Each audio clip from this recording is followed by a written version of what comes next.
nagsisi. Hindi niya kinatuwa, pero mali ang sahod niya.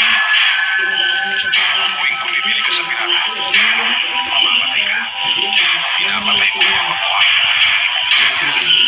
Pinapatay mo ang pangarap ng pera at gustong maging singer. Pinapatay mo ang industriyang nag-aaliw, nagpapatawa at nagpapahiyak sa atin. Sa piracy, nagpasyo ang pagpapanawa ng musika at kaibigan. Ubusin natin ang pirata. Suportahan ang pera laban sa piracy. Nakapaglaro. Ngayon may kabit na laging walang pera. O ano ibig sabihin? Natutong, naglalaro sila palipas kay mga senior na. Okay. Yeah. So sir, para alam namin kung ano yung may papay namin kay ma'am, tayo.